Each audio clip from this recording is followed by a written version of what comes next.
Book of Beginnings, lesson 24. Jacob in the Promised Land. It's been so long since we've had a class, I might need to start over. But I won't. Just so to get us started this evening, I'm going to go back to read Genesis 31:43. It says, Then Laban answered Jacob, The daughters are my daughters, the sons my sons, and the flocks my flocks. Everything you see is mine. But what can I do today for these daughters of mine, or for the children they have borne? Come now, let's make a covenant, you and I, let it be a witness between the two of us. And where we left off the last time, we were talking about when Jacob packed up all of his family and his crowd and his flocks and headed out, and he'd been gone for a good many days, and Laban chased him down, and he showed up, and that's when he had a talk with him. But if you'll notice Laban's attitude towards the whole situation here, he didn't see, well, for instance, said, the daughters are my daughters, the sons my sons. Is that true? Well, it was his daughters, but he sold them to Jacob. He says, the flocks are my flocks. Were they his flock? No, he sold them. He said that was Jacob's pay for working for him for 20 years. So none of that is true, really. He saw himself a little bigger than what he really was. And he saw himself as owning all that. But he said, there's nothing I can do now. Let's make a covenant together, and I'll go my way and you go your way. So that's where we left off. So I want to go to chapter 32, verse 9. Then Jacob said, God of my father Abraham and God of my father Isaac, the Lord who said to me, Go back to your land, to your family, and I will cause you to prosper. I am unworthy of all the kindness and faithfulness you have shown your servant. Indeed, I crossed over this Jordan with my staff, and I have become two camps. Please rescue me from the hand of my brother Esau, for I am afraid of him. Otherwise he may come and attack me, the mothers and the children. You have said, I will cause you to prosper, and I will make your offspring like the sand of the sea, which cannot be counted. And I had the question of what is Jacob doing here? And you look at what he did in his prayer and what he was saying when he was talking to God. There's some things that we can learn about our prayer life from what he was doing. And I made a bullet points of different things that he covered in this particular prayer. He acknowledged the covenant relationship. In other words, he acknowledged that he was under the covenant of Abraham and Isaac, and now him. So he's hearkening back to the Abrahamic covenant, and that's what gives him the authority and the right to have what he has and to be blessed the way he's being blessed, is because he has a covenant relationship with God. So when we go through this, God does not mind. In fact, I think God is pleased when we remind him what he has promised, because that shows that we know. And so that's what he's doing here. He said he reminded God that it was him who told Jacob to go back to the covenant land. He said, so you're the one, he said, God, you're the one that told me to go back. And now I'm going back, and Esau's coming out after me with several hundred men. I need some help. And he said, you're the one who told me to go. So I guess he's blaming it on God. He acknowledged that he was not worthy of all that God had done for him. He left with nothing and now returned with much. When he left, he didn't have anything but his staff, he said. And he comes back and he has 4 wives and 12 sons, and we don't know how many daughters, because only named one, which we'll talk about a little bit tonight. But and all those flocks, all the things that he had, he's been blessed tremendously in the 20 years that he's been gone. He asked God to rescue him, so he makes a request. Then he says this, you have said, so he's reminding God of what God had said. He said, you have said, I will cause you to prosper, and I will make your offspring like the sand of the sea, which cannot be counted. So here's Jacob reminding God of what God had promised to him and what God had told him, as if God had forgotten. So it says, then we covered this before, but I want to read it again to get us on the way where we're headed this evening. 32:24. Jacob was left alone, and a man wrestled with him until daybreak. When the man saw that he could not defeat him, he struck Jacob's hip socket as they wrestled and dislocated his hip. Then he said to Jacob, "Let me go, for it is daybreak." But Jacob said, "I will not let you go unless you bless me." "What is your name?" the man asked. "Jacob," he replied. "Your name will no longer be Jacob," he said. "It will be Israel, because you have struggled with God and with man and have prevailed." So he said he changed his name. He did the same thing he did for his grandfather. His grandfather's name was Abram. He changed it to Abraham. And part of the reason I think he did is because everywhere that Abraham went after that, he would go to a new place, and they said, introduce himself. He said, "I'm the father of a multitude." So that was a confession. That was his mouth. With his mouth, he was saying what God had told him. So he was making this. It helps us to believe things if we will confess to ourselves and confess what God has told us. Because we're the ones that need to be reminded, not God. God hasn't forgotten. So he's here at the same place, and this man is saying, "I'm changing your name from supplanter to wrestled with God and man and prevailed." That's a much better name. So now let's go to Genesis 34, because 33 has to do with Jacob meeting Esau and them finding out that Esau didn't want to kill him after all, and they made peace between them, and Esau went on his way and Jacob went on his way. And this brings us to chapter 34, verse 1.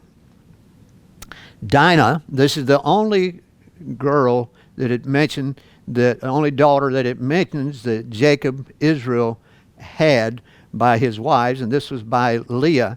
She was the only one that was mentioned. As far as I'm concerned, this doesn't mean it's the only daughter he had, but this one was mentioned, and mentioned for a reason. And this is the reason. Dinah, Leah's daughter, whom she bore to Jacob, went out to see some of the young women of the area.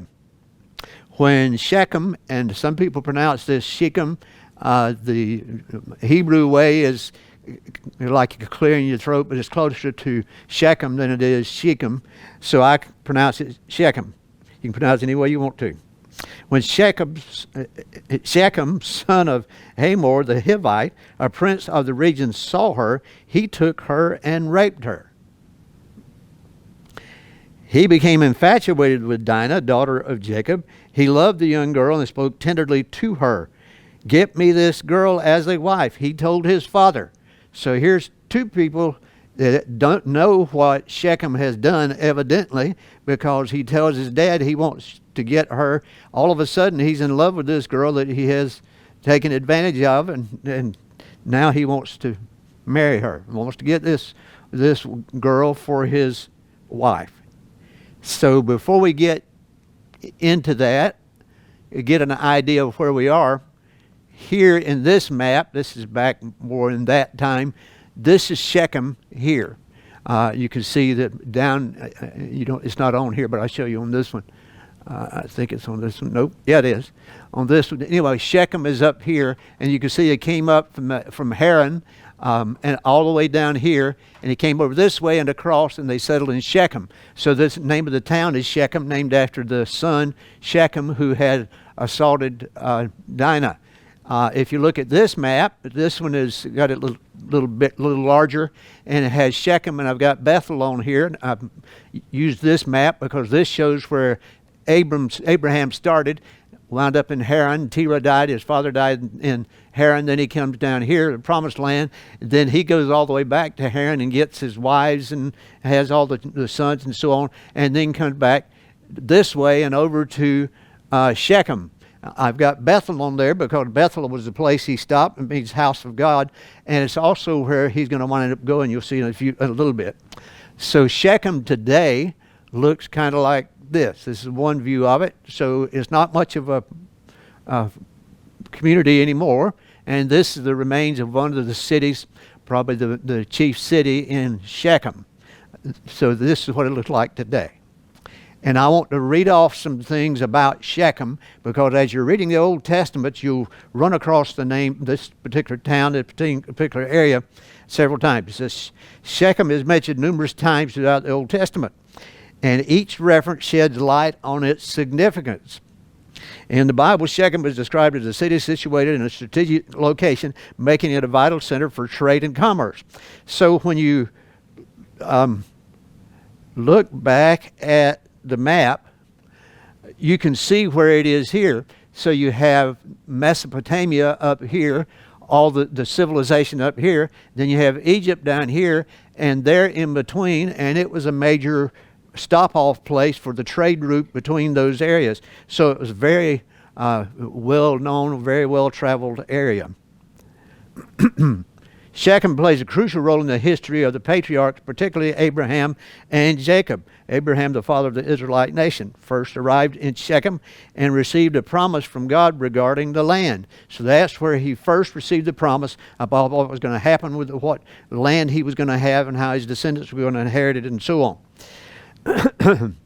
Jacob, Abraham's grandson, also had a significant encounter with God in Shechem, where he built an altar named El Eroi, you can say it any way you want to, Eroi Israel, meaning God, the God of Israel. When I pronounce these Greek words and Hebrew words as Hebrew words, I don't always get them right, and I don't think anybody does, tell the truth, because I hear people that speak modern day Hebrew today is probably different from the Hebrew they spoke back when the Bible was written. So we don't know. So ever how you want to pronounce it, you can have at it. Just do it with confidence. Additionally, Shechem is associated with the tragic events such as the abduction and violation of Dinah, Jacob's daughter, this incident that we're talking about here tonight. Moreover, Shechem served as a place of covenant renewal for the Israelites under the leadership of Joshua. When they came back from Egypt, they stopped off in Shechem, and this is where they renewed the covenant, that God renewed the covenant with them under the leadership of Joshua. It also says, gathered the people to reaffirm their commitment to God and his commandments. So that's where he talked to them, and they said, whatever you say, we'll do, we're going to follow God, we're going to do everything. And they lied. They didn't do it.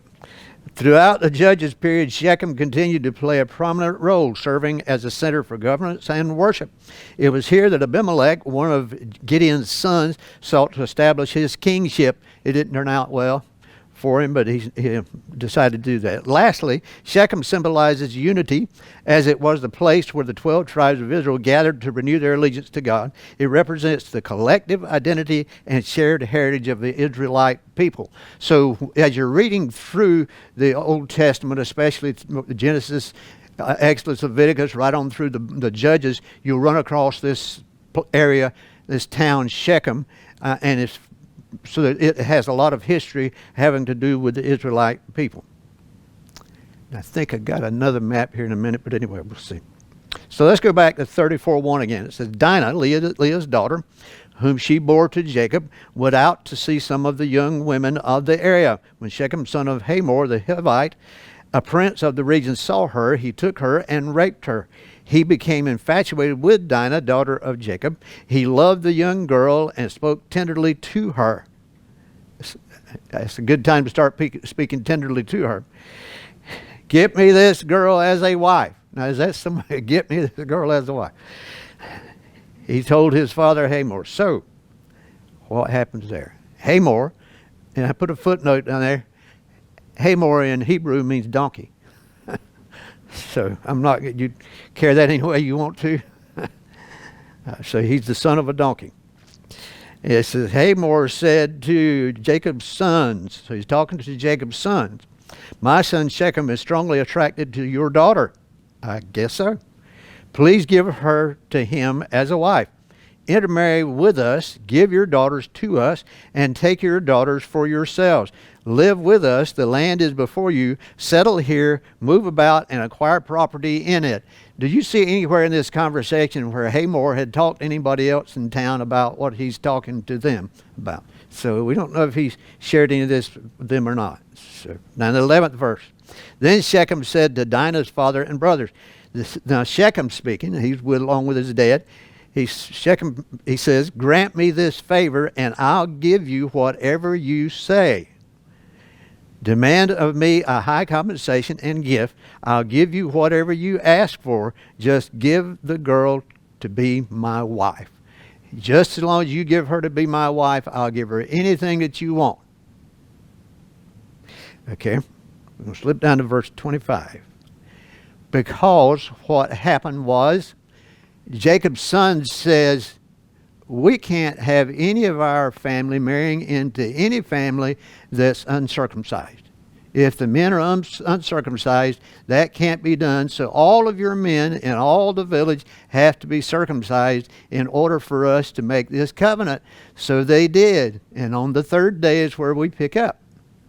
On the third day, when they were still in pain, two of Jacob's sons, notice who it is, Simeon and Levi, Dinah's brothers, took their swords, went into the unsuspecting city, and killed every male. He didn't just kill Shechem, didn't just kill Hamor and get her sister and bring it. He killed every last male that was in the area. That might have been a little, this is a bad way to put it, a little bit of overkill. In order to, but that's what they did. And notice who it was. It was Simeon and Levi. They'll come into play in the 49th, 50th chapters of Genesis. They killed Hamor and his son Shechem with their swords, took Dinah from Shechem's house, and went away. So they went and got their sister and brought their sister back. Who is it hasn't said a word about in any of this? Dinah. She hadn't said a word. They did all this.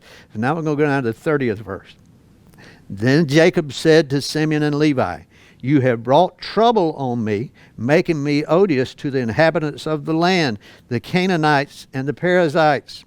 We are few in number. If they unite against me and attack me, I and my household will be destroyed. You boys have caused a lot of trouble. It's what he's telling them, and it could cost us our life. So now I'm going to go to the 35th chapter, the first verse, to get us where we're going with this. God said to Jacob, get up, go to Bethel. That's the reason I had the map of Shechem and Bethel. Because he says, go to Bethel and settle there. Build an altar there to the God who appeared to you when you fled from your brother Esau. So Jacob said to his family and all who were with him, get rid of the foreign gods that are among you. Now, who is this that's talking? Jacob. It's Jacob. Who's his father? Isaac. Who's Isaac's father? Abraham. Who's Abraham? He's the one that made the covenant with God, and they only worship one God. Jacob, what's a bunch of gods doing in Jacob's household? He says, get rid of the foreign gods that are among you. At least he decided now it's time. Purify yourselves and change your clothes. We must get up and go to Bethel. I will build an altar there to the God who answered me in my day of distress. He has been with me everywhere I have gone.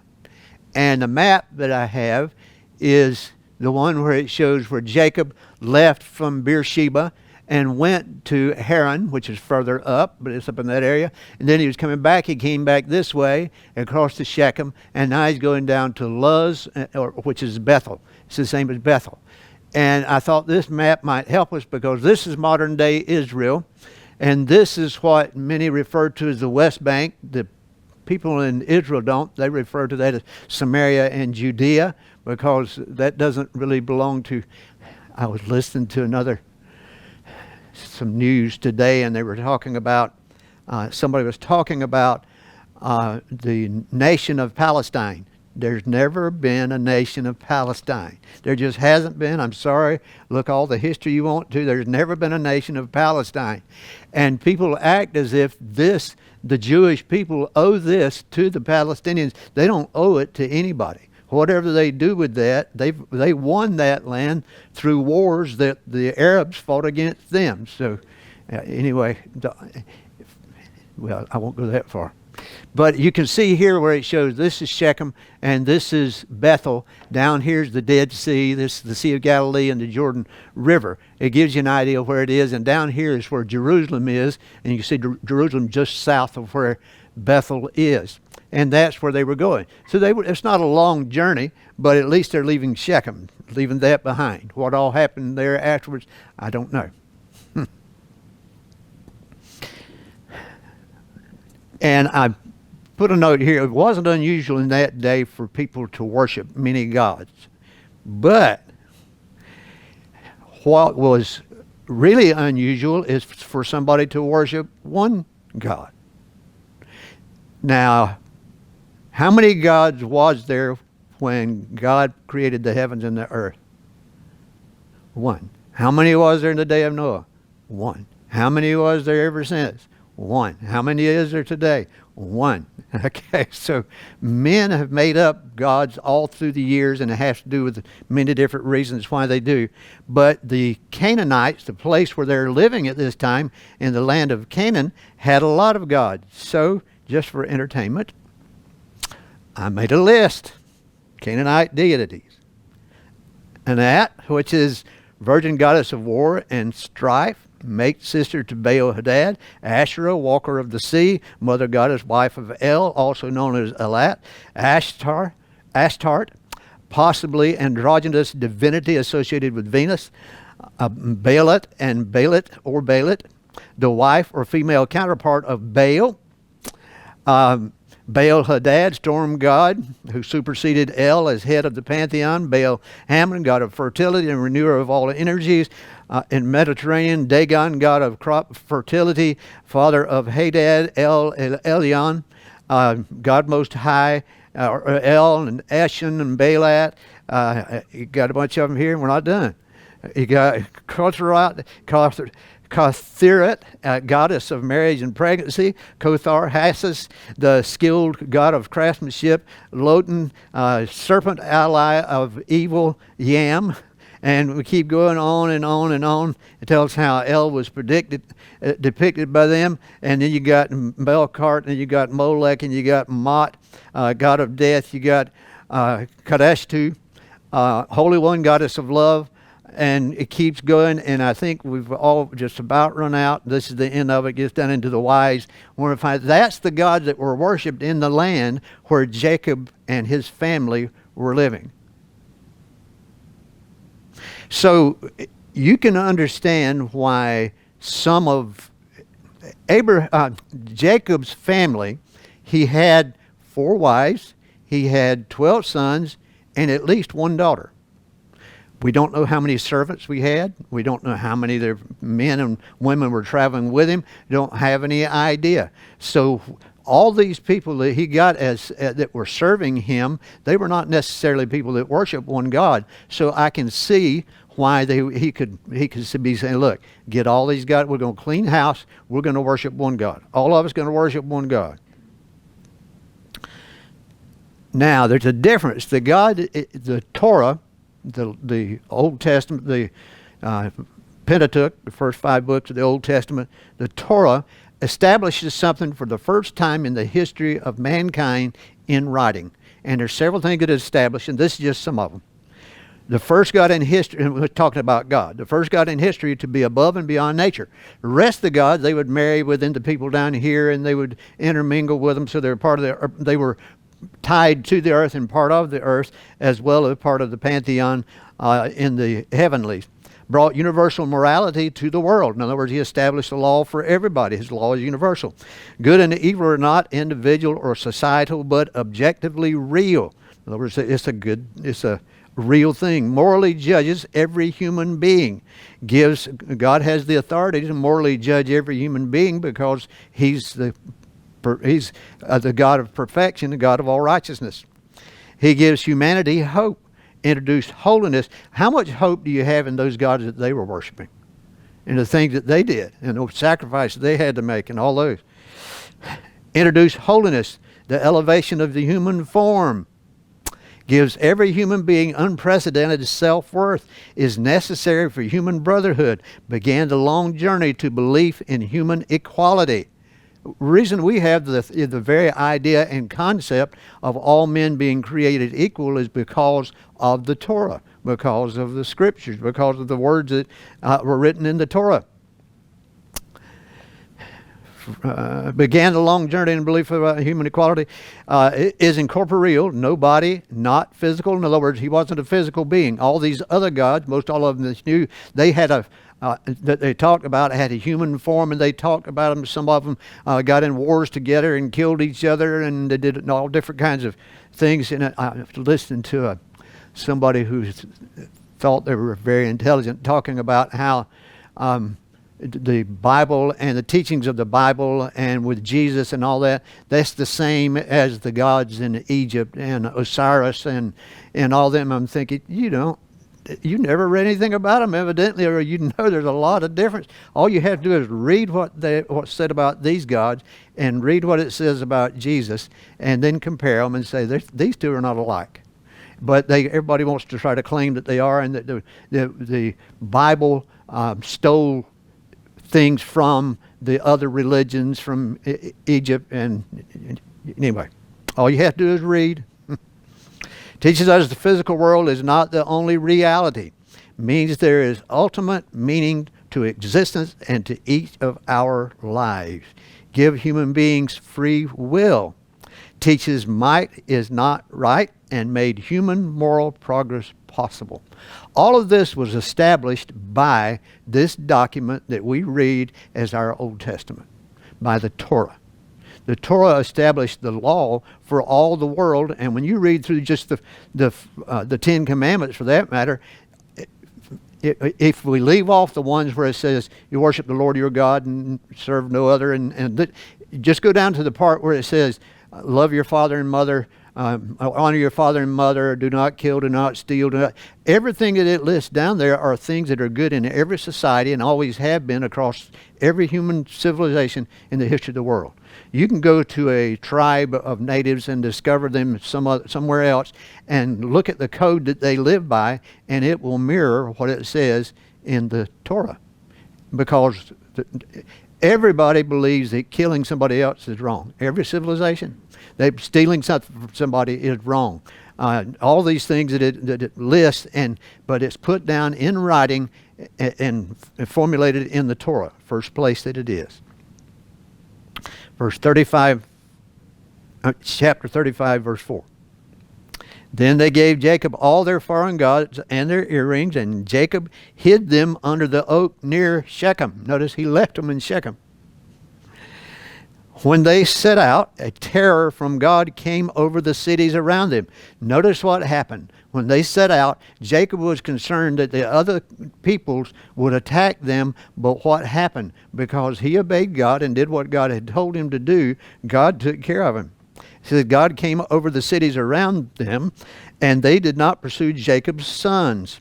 So Jacob and all who were with him came to Luz, that is Bethel, in the land of Canaan. Jacob built an altar there and called the place God of Bethel. I think it's El Bethel, something like that. Like I said, my Hebrew's not great. I want you to look at these two scriptures compared. 32 and chapter 35. 32:28 says, your name will no longer be Jacob, he said. It will be Israel, because you have struggled with God, with men, and have prevailed. That's when the man was wrestling with him. That's what he told him.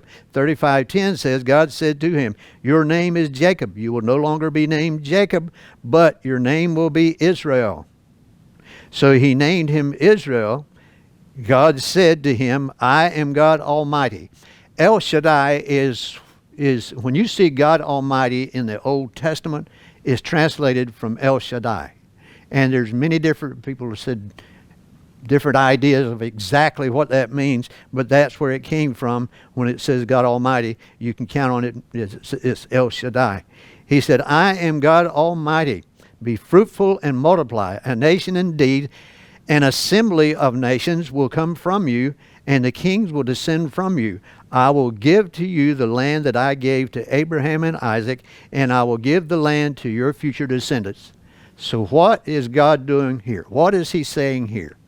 Who did he first say this to? Abraham.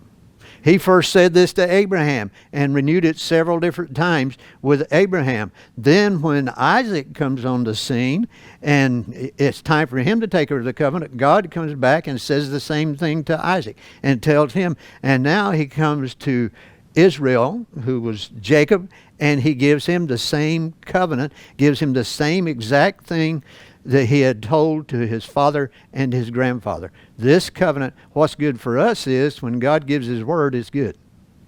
Even if we're not perfect, God is.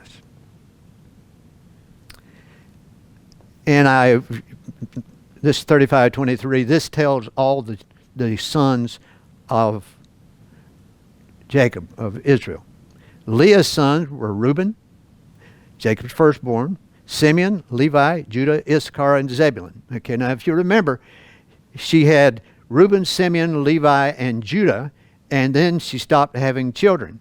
Then Rachel gave her handmaiden Bilhah to Jacob and had 2 sons, and then Leah saw that it worked out. That worked out well, so she gave her handmaiden Zilpah and had 2 sons. And then we come back, and the last 2 sons there, Issachar and Zebulun, are born after that interlude where she was not having any children. So anyway, Judah, Issachar, and Zebulun. Rachel's sons were Joseph and Benjamin. Benjamin was the youngest of all of his sons. The sons of Rachel's slave, Bilhah, were Dan and Naphtali. The sons of Leah's slave, Zilpah, were Gad and Asher. And that's the 12 sons of Israel. That's the 12 tribes of Israel. They're listed a different way when they come back and for a different reason. And we won't talk about that tonight. Verse 27. Jacob came to his father Isaac at Mamre in Kiriath Arba, that is Hebron, where Abraham and Isaac had stayed. Isaac lived 180 years. He lived 5 years longer than his dad did. Dad died, I think it was 175 he lived to be. He lived 180 years. He took his last breath and died and was gathered to his people, old and full of days. His sons and Esau and Jacob buried him. So they had come to peace between them, and when their father died, they buried him together. Now that we started out with a covenant with Adam and Eve, a covenant with Noah, a covenant with Abraham, a covenant with Isaac, and now we're the covenant with Jacob, and Isaac has died. Sir, any questions?